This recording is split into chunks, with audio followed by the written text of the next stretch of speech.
நிக்க சொன்னா நிக்கணுமா, இல்ல கைய கட்டி நிக்க சொன்னா நிக்கணுமா, காலத்துக்கு எத்தபடி வாரணுமா, இல்ல வேட்டையாடு வேங்க இன்னும் ஓடணுமா, ஆல ஆல அடக்குற ஆல உடைக்கிறபடி நாங்க விளையாட, மேலே மேலே பறக்கணும் மேலே கழுகா மாறுவோம் மலை மேலே.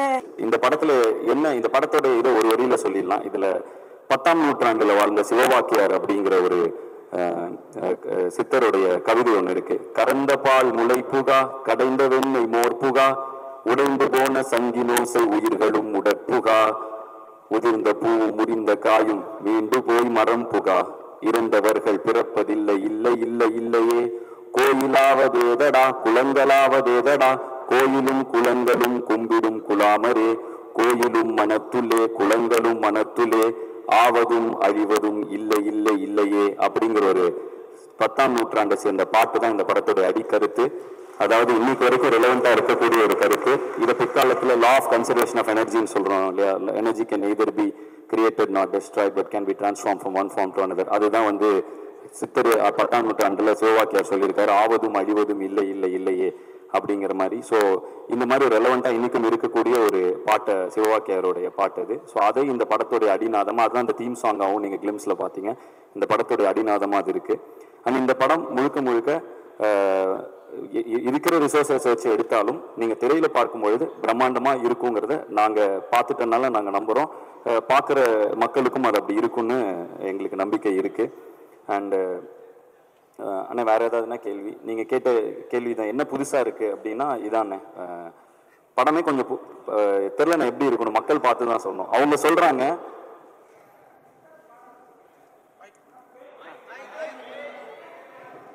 ஆமாண்ணே, அதுக்கு இதுக்கு என்ன சம்பந்தம்? கடைசி உலக போர் அப்படிங்கிறது, அதாவது சித்தர் பாடலை சொன்னீங்க தமையா, கடைசி உலக போர்னு கொஞ்சம் மாடர்னா ஒரு புரட்சிகரமான பேர் வச்சிருக்கீங்க. அதுக்கு இதுக்கு என்ன சம்பந்தம்? அந்த படத்துல என்ன புரட்சி பண்ணிருக்கீங்க அந்த விஷயத்தை சொல்லுங்க. இல்ல நான் கடைசி உலக போர் அப்படின்னா என்னன்னா, முதலாவது உலக போர், 2ஆம் உலக போர், 3வது ஒரு உலக போர் நடந்துச்சுன்னா, இன்னைக்கு இருக்கிற டெக்னாலஜியில நடந்துச்சுன்னா அதுதான் அந்த உலகத்தோட கடைசி போரா இருக்கும். ஏன்னா அதுக்கப்புறம் இந்த உலகமே இருக்காதுங்கிற தான் ஒரு நிதர்சனமான உண்மை. ஸோ அழிந்து போய்விடும் உலகம் நாம் அனைவரும் சண்டையிட்டு கொண்டாளுங்கிற ஒரு கருத்து. ஸோ அதனாலதான் இந்த படத்துடைய பேர் கடைசி உலக போர் அப்படின்னு வச்சிருக்கோண்ணே. ரொம்ப நன்றி. ஏன்னா ஹாலிவுட் ஸ்டைல்ல பேர் இருக்க, அதனால எப்படி இருக்குன்னு கேட்டேன். இதுதானே இது, அதுக்கான பெயர் காரணம் இதுதான். அண்ட் இந்த படத்துல பாடின சிங்கர்ஸ் எல்லாரும் வந்திருக்காங்க, அவங்களும் மேடை கலைக்கிறேன், எல்லாரும் சேர்ந்து ஒரு படம் எடுத்துக்கலாம். மேடை வந்திருக்கிற சிங்கர்ஸ் எல்லாரும் ப்ளீஸ். உங்க மியூசிக்ல அந்த அம்மா எல்லாம் பாடி இருக்காங்களா? அண்ணா நானும் சின்ன பொண்ணாக்காவும் ஒரு காம்போண்ணே. அந்த பாட்டுல ஒரு 2 வரையும் பாடி காட்டுங்க. கண்டிப்பாண்ணே. கண்ண மூடி நிக்க சொன்னா நிக்கணுமா, இல்ல கைய கட்டி நிக்க சொன்னா நிக்கணுமா, காலத்துக்கு எத்தபடி வாரணுமா, இல்ல வேட்டையாடு வேங்க இன்னும் ஓடணுமா, ஆல ஆல அடக்குற ஆல உடைக்கிறபடி நாங்க விளையாட, மேலே மேலே பறக்கணும் மேலே கழுகா மாறுவோம் மலை மேலே. பும்பாஸ்டிக் வெட்டு 1 துண்டு 2. Thank you guys. அக்கா கூட தொடர்ந்து பண்ற எல்லா பாடல்களுமே எனக்கு ஹிட் அமைஞ்சிருக்கு. வேங்கமவன் ஃபர்ஸ்ட் பாட்டாகட்டும், இப்போ இதாகட்டும். ஸோ இதுதான் எங்கள் படத்தில் வந்திருக்கு. சிங்கர்ஸ் எல்லாரும் இன்னொரு ஃபோட்டோ எடுத்துக்கலாம். டைரக்ஷன் டீம் இந்த பக்கமும், சிங்கர்ஸ் இந்த பக்கமும். ஸோ நாங்கள் எல்லாரும் கிட்டத்தட்ட ஒரே டீம் தான். இப்போ கான்சர்ட்டுக்கும் ஒன்றா தான் சுற்றிட்டு இருக்கோம். ஸோ வந்துட்டு இப்போ இதுதான் எங்களுடைய team. And thank you all for coming. Sir இன்னொரு கேள்வி இருக்கா? ஓகே, கேட்கலாம். அதாவது உங்க படங்கள்ல வந்து இது கடைசி உலக போர், நான் உங்க படங்கள்ல வந்து காதல் போர் நல்லா இருக்கும், இந்த படத்துல அது எவ்வளவு இம்பார்ட்டன்ட் இருக்குது? காதலும் இருக்குண்ணே, படத்துல காதலும் இருக்கு.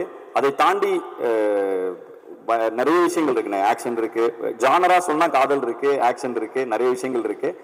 அண்ட் வந்து படம் வந்து கொஞ்சம் டீப்பான ஒரு மீனிங் இருக்க ஒரு அட்டம்ப்டா எடுத்திருக்கோண்ணே. ஸோ நாங்களும் ரொம்ப ஆர்வலா எதிர்பார்த்துட்டு இருக்கோம், இதை ரசிகர்கள் எப்படி ரிசீவ் பண்ணுவாங்கங்கிறது. லவ் இருக்குண்ணே. படங்கள்ல மொத்தம் 9 பாட்டு இருக்குண்ணே. ஆனா படத்துல எந்த பாட்டும் எல்லாமே பேக்ரவுண்ட் ட்ராக்காக தான் வருது. படத்துல எதுவுமே பாடல்களாக வரதில்லை.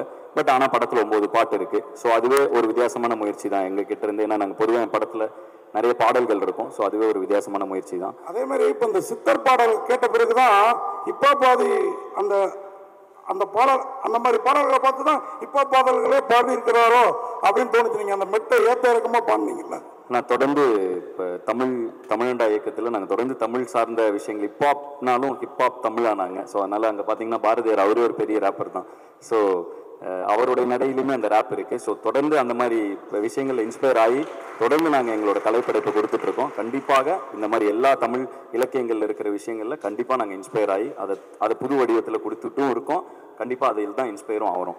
அதே மாதிரி சுந்தர் சி சார் எப்போதும் உங்க படங்களை அதிகம் அவர் தயாரிப்பாரு. இந்த படத்தை நீங்களே தயாரிக்க காரணம் அவர் சீஃப் கெஸ்டா வர காரணம் என்ன இதுல ஜாஸ்தி லாபம் எடுத்துலாம் நீங்க எடுத்துட்டீங்களா ப்ரொடியூசரா? ஆனால் லாபங்கிறது வந்து நான் அதை எல்லாத்தையும் தாண்டினேன். நான் வந்து ஒரு ஆர்டிஸ்ட். எனக்கு வந்து ஆர்ட்டை தொடர்ந்து பண்ணிக்கிட்டே இருக்கிறோங்கிறது ரொம்ப ஆசைனே. என்னோட ஆர்ட்டை எப்போ நான் இருக்கிறதுலே ஃப்ரீயாக பண்ண முடியும் அப்படின்னா வந்து நானே அதை கிரியேட் பண்ணி ஏன்னா வந்து ஒரு ப்ரொடியூசர்னா அவருக்கு வந்து ஒரு கன்ஸ்டன்ட் இருக்கலாம், எனக்குன்னு ஒரு மார்க்கெட் இருக்கு, அதுக்குள்ள படம் எடுக்கணும், அந்த மாதிரி கன்ஸ்டன்ட் இருக்கலாம். அதே மாதிரி ஒரு டைரக்டர்னா அவருக்கு ஒரு தாட் இருக்கும், நான் இதுக்கு தான் செட் ஆவேன்னு. ஸோ இது எல்லாமே சேர்ந்து நாங்களே பண்றப்ப நாங்கள் எங்கள் மேலே வைக்கிற நம்பிக்கையை எங்கள் ரசிகர்களுக்கு நான் கொண்டு போய் சேர்க்கணுங்கிற கருத்தை எந்த ஃபில்டரும் இல்லாமல் கொடுக்க முடியுதுன்னு. ஸோ அதனால வந்துட்டு இதை லாபத்துக்காக பண்ணணும்னா இது மிகப்பெரிய ரிஸ்க்குன்னு இந்த படம் என்னோட எல்லா ஃபார்மேட்ல இருந்தும் உடச்சி ஒரு படம் பண்ணியிருக்கோம். ஸோ அதனால அப்படி பார்த்தா அதுக்கான இது இல்லைண்ணே. நாங்கள் வந்து அதான் இருக்கிற எல்லா ரிசோர்ஸஸையும் போட்டு ஒரு படத்தை எடுத்துட்டோன்னே. இதுல இருந்து வந்தா அடுத்து திரும்பவும் படம் எடுப்போம். அந்த மாதிரி இதில் தான் இருக்கும். ஏன்னா நாங்கள் வந்து உங்கள் எல்லாருக்கும் தெரிஞ்சதான் நீங்கள் எங்களை இங்கேருந்து பார்த்துட்டு இருக்கீங்க எல்லாரும். ஸோ கொஞ்சம் கொஞ்சமாக படிப்படியாக தான் வளர்ந்துட்டு இருக்கோம். எங்களால் ஒரு படத்தை எடுக்க முடியுங்கிற அளவுக்கு பொருள் சேர்ந்த உடனே அதை எல்லாத்தையும் போட்டு ஒரு படத்தை எடுத்துட்டோன்னே. அண்ணன் தான் முதல்ல ஆசீர்வாதம் பண்ணார் எங்களுக்கு, எதிரா தம்பி அப்படின்னு. ஸோ வந்து என்னை எப்படி வந்து ஆரம்ப காலகட்டத்தில் பொடி பையனா வந்தப்போ வந்து பாட்டு பண்ணிடுவியாடா சரணம் பழகினா என்னன்னு தெரியுமாங்கிற மாதிரி இன்னும் வரைக்கும் அண்ணன் கரெக்டாக பண்ணிவிடு ஆல் த பெஸ்ட் அப்படிங்கிற ஒரு இதில் இருக்காரு. ஸோ அண்ணனோட வாழ்த்து என்றைக்குமே என்கிட்ட எனக்கு இருக்குன்னு, என் பசங்களோட நட்பு இருக்கு, எனக்குள்ள நம்பிக்கை இருக்கு. அதனால வந்து தொடர்ந்து ஹிப்ஹாப் தமிழ் என்டர்டைன்மெண்ட் மூலமா தமிழ் சினிமாவுக்கு பிரம்மாண்டமான படங்களை நாங்கள் கொடுத்துட்டே இருப்போம் அப்படிங்கிறதுல எங்களுக்கு ஒரு நம்பிக்கை இருக்குன்னு. அதுக்கு இந்த படம் கண்டிப்பாக வெற்றி அடையுங்கிறத நாங்கள் நம்புறோன்னே. இதை வந்து 20ஆம் தேதி மக்கள் தியேட்டரில் பார்க்கும்பொழுது அதில் ரிசல்ட் தெரிஞ்சிருந்தேன். அதுக்கு நாங்களும் அவ்வளோ காத்துக்கிட்டு இருக்கோன்னே. அந்த தொடர்ந்துனே உங்க எல்லாத்தோட சப்போர்ட்டும் கண்டிப்பாக எங்களுக்கு வேணும். அதே மாதிரி நீங்க கோயம்புத்தூர்காரரு, ஆனா மவுண்ட் ரோட்ல கொண்டு வைக்கணும்னு ஏன் அவ்வளோ பார்த்தா வந்தோன்னா ட்ரெய்லரு டப்புன்னு மவுண்ட் ரோடே பிளாஸ்ட் பண்றீங்களே, என்ன நோக்கம் அது? ஆனால் ஒரு போர் நடந்தா என்ன ஆகும் அப்படிங்கிறதான் படத்துடைய கதைனே. ஸோ ஒரு கடைசி ஒரு உலக போர் ஆரம்பிச்சா என்ன நடக்க போகுது அப்படிங்கிறதான் படம். ஸோ இந்த படத்துல நிறைய விஷயங்கள் இருக்குண்ணே. அது பார்க்குறப்ப அதோட சுவாரஸ்யம் இன்னும் நல்லா இருக்கும். படம் வந்தோடனே இது எல்லாமே டோட்டலாக புரிஞ்சிருவனே. சார் படத்தை நீங்கள் தான் ஓனாக ரிலீஸ் பண்ணுறீங்களா? ஆமாண்ணே. டென்கோட்டாவும் சிம்பா ப்ரொடக்ஷன்ஸும் அவங்க ஓவர்சீஸ் வாங்குறதுக்காக வந்தாங்கண்ணே. படம் பார்த்து அவங்களுக்கு ரொம்ப பிடிச்சி போயிடுச்சு. ஸோ தமிழ்நாடு தேட்டருக்குலாம் அவங்களே எடுத்துக்கிட்டாங்க. And satellite டிஜிட்டல்லாம் முடிஞ்சுதுண்ணே. ஸோ எங்களால் என்னென்ன இருக்கோ எல்லாத்தையும் வச்சு ரிலீஸ் பண்ணுறோன்னே. இப்போ நாங்கள் தானே பண்ணுறோம் எல்லாமே. சார் இப்போ நீங்கள் இசையமைச்சது ஈஸியாக இருந்ததா, டைரக்ட் பண்ணது ஈஸியாக இருந்ததா, படம் எடுக்கிறது ஈஸியாக இருந்ததா? எல்லாமே ஈஸியாக தானே இருக்கு. உங்களுக்கு எனக்கு ரொம்ப பிடிச்சிருக்கு. அதனால பிடிச்சி பண்ற எல்லா விஷயம் ரொம்ப ஈஸியா இருக்குண்ணே. வாழ்த்துக்கள். ரொம்ப நன்றிங்கண்ணே. ஐபிஎல்க்கும் இதுக்கும் சம்பந்தம் இருக்குங்களா கதைக்கும்? இல்லைண்ணே, ஐபிஎல்ங்கிற ஒரு விஷயத்துக்கும் இதுக்கும் இல்லை. இது உலகத்தில் என்ன நடக்குதோ அனைத்துக்கும் இதுக்கும் சம்பந்தம் இருக்குண்ணே. உலக அரசியலும் இருக்கு, எல்லாம் இது இருக்கு.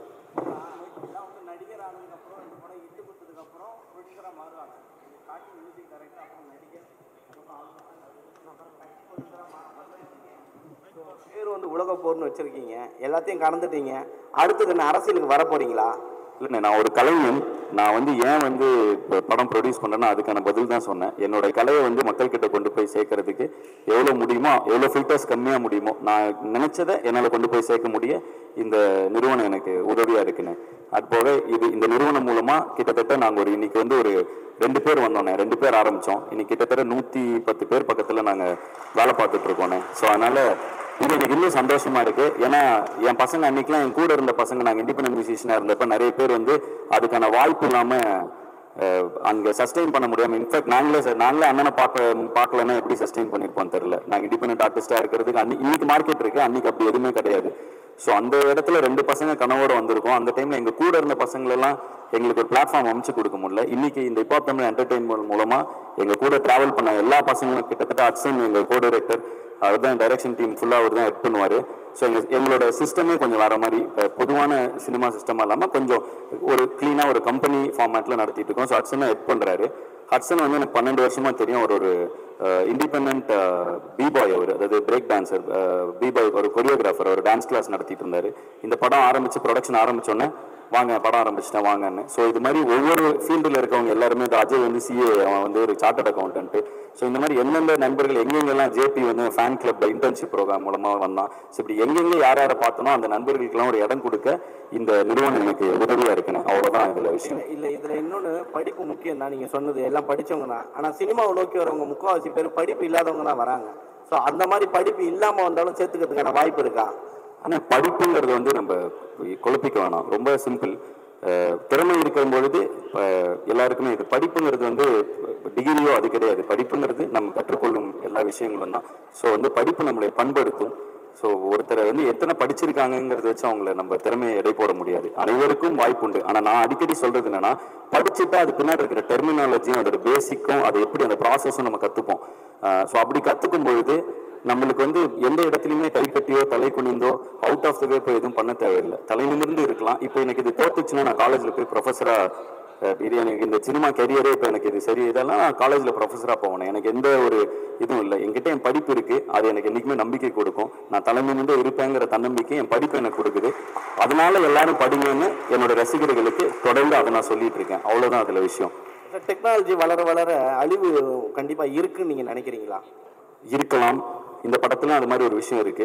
டெக்னாலஜி 2 வகையில யூஸ் பண்ணலாம். அது ஒரு தீக்குச்சி தான். பத்துச்சுன்னா தீக்குச்சி வச்சு வெளிச்சமும் கொடுக்கலாம், ஊரையும் அழிக்கலாம். ஸோ டெக்னாலஜி நம்ம எப்படி யூஸ் பண்ண போறோங்கிறத வச்சு தான் அதுக்கான பதில் இருக்கு. ஸோ நான் வந்து அதுக்கான அப்படி அழிஞ்சிடக்கூடாதுன்னு நினைக்கிறேன். அது இருக்கா இல்லையான்னு நீங்களும் தான் சொல்லணும். இல்லை, 3ஆம் உலகப் போர் வந்து வாட்டரில் வரும்னு சொல்லியிருக்காங்க. 3ஆம் உலகப் போர் வாட்டரில் தான் வரும்னு சொல்லியிருக்காங்க. பட் ஆனால் நீங்கள் வந்து கடைசி உலகப் போர் டெக்னாலஜி தான் ஸ்டார்ட் ஆக போகுதுன்னு சொல்ல வந்திருக்கீங்க. ரெண்டுத்தும் டிஃப்ரெண்ட். இல்லை, இது படம் பார்த்துட்டீங்கன்னா இன்னும் சூப்பராக புரியும்ண்ணே உங்களுக்கு. Okay, last question. கான்செப்ட் கூட இப்போ 2-3 நாள் முன்னாடி நடந்தது.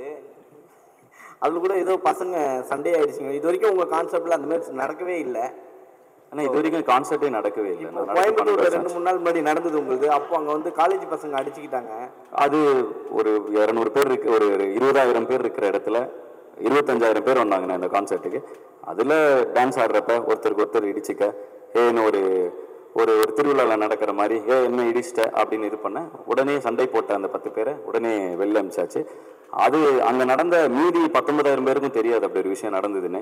பட் அதை வந்து நீங்கள் இப்போ இதில் போடுறதுக்கு அப்புறம் தான் எனக்கே அப்படி ஒரு விஷயம் நடந்தது தெரியும். ஸோ அந்த மாதிரி தான். அதுக்கப்புறம் நான் கேட்டேன் என்ன ஆச்சுன்னு. ஒரு 10 பசங்க அடிச்சுக்கிட்டு இருந்தாங்க. அப்படியே அவங்கள எனர்ஜியில் என்ஜாய் பண்ணுறப்போ ஒன்று நடக்கும்ல. ஸோ அப்படி அவங்க 10 பேரை வெளியில் அனுப்பிட்டோம் அப்படின்னாங்க. ஸோ அவ்வளோதான் அதோட விஷயம். அதில் ஒரு எதுவுமே பெரிய எதுவுமே அப்படி ஒரு பயப்பட வேண்டிய விஷயம் எதுவுமே இல்லை. தொடர்ந்து உங்களுடைய ஆல்பம் சாங் தான் எல்லாமே எதிர்பார்க்கறது. இப்போ நீங்கள் ப்ரொடக்ஷனில் வேறு இறங்கிட்டீங்க. ஆல்பம் சாங் கான்செப்ட் வருமா, இல்லை இதோட க்ளோஸ் பண்ணிடுவீங்களா? அண்டர் கிரவுண்ட் ட்ரைப்னு ஆரம்பிச்சு அடுத்த தலைமுறை இளைஞர்களுக்கு நிறைய பேருக்கு ஏதோ எஃப்ஜிஎல் அண்டர் கிரவுண்ட் ட்ரைபில் பெர்ஃபார்ம் பண்ணியிருக்கான். ஸோ அவன் இன்னைக்கு திரைப்படங்கள் வந்துருக்கான். நிறைய இளைஞர்களுக்கு பிளாட்ஃபார்ம் அமைச்சு கொடுத்துட்டோம். ஸோ நாங்கள் இதெல்லாம் பண்ணிட்டு இருக்கப்போ அந்த இடத்துல எங்களுடைய ஆர்டிஸ்ட் நிறைய பேர் வருவாங்கண்ணே. நீங்கள் சொன்னீங்க பேசும்போது நிறைய ப்ரொடியூசரோட குறுக்கீடுகள் வந்து இருக்கிறதுனால தான் நான் வந்து தனியாக ப்ரொடக்ஷன் ஆரம்பிச்சேன்ட்டு. ஸோ யாரை நீங்கள் குறிப்பிட்டு சொல்கிறீங்க? குறுக்கீடு கிடையாதுண்ணே, குறுக்கீடுன்னு சொல்லலை. ப்ரொடியூசர் வந்து இப்போ நான் ஒன்று பண்ணணும்னு நினைக்கிறேன், அப்போ எனக்குன்னு ஒரு மார்க்கெட் இருக்கும்லண்ணே. ப்ரொடியூசர் அந்த மார்க்கெட்டுக்கு தானே போடணும். ஏன்னா அதுதான் ஒரு வியாபாரத்தில் சரியான முயற்சி. அப்போ நம்ம ஒரு அதை தாண்டி ஒரு இல்லைன்னா அவங்க நம்ம அப்பாவாக இருக்கணும், அண்ணனாக இருக்கணும், சொந்தக்காரங்களாக இருந்தால் அதை தாண்டி அந்த லாபத்தை தாண்டி அவங்க நம்ம மேலே நம்பிக்கை வச்சு ஒன்று பண்ணலாம். அப்படி யாருமே நமக்கு சொந்தக்காரங்க இல்லைன்னா நம்மளே தான் அதை பண்ணிக்க முடியும். ஸோ அப்படி அந்த மார்க்கெட் கேப்பை தாண்டி இவ்வளோ பெரிய ஒரு படம் எடுக்கும் பொழுது நானே தான் மேலே நம்பிக்கை வச்சுக்க முடியும். என் பசங்க மேலே நம்பிக்கை வைப்பாங்க. ஸோ எனக்கு பிடிச்ச கண்டென்ட்டை நான் கொண்டு வரணும்னா அதை நானே ப்ரொடியூஸ் பண்ணிக்கிறேன், அவ்வளோதான். ஸோ அப்படி தான் இதை சொல்கிறேன். இதில் குறுக்கீடெல்லாம் இல்லைண்ணே, குறுக்கீடெல்லாம் இருக்காது. குறுக்கீடுனால அதில் இது இருக்காது, லாஜிக் இல்லைல்ல. எப்படி குறுக்கிட முடியும்? யாரும் அப்படி குறுக்கிட மாட்டாங்க. சரி, நீங்கள் ஸ்டேஜ் ஏறும்போது சொன்னாங்க எல்லாருமே 15 வருஷம் 20 வருஷம் 18 வருஷம்னாங்க. ஆக்சுவலாக என்னென்ன பார்த்தா உங்களுக்கு 25 வயசு மாதிரி தான் தெரியுது. உங்களோட வயசு என்ன? எல்லாருமே வந்து உங்களோட இளமையின் ரகசியம் என்ன? ஒன்றும் இல்லை, 2005 நான் ஸ்கூல் படிக்கிறப்ப என்னோட முதல் மிக்ஸ் டேப் வந்துச்சு. ஸோ அங்கேருந்து ட்ராவல் ஆக ஆரம்பித்தோம் நானும் ஜீவாவும். ஸோ நான் ஸ்கூல் படிக்கிறப்பே ஆரம்பிச்சிட்டேனே.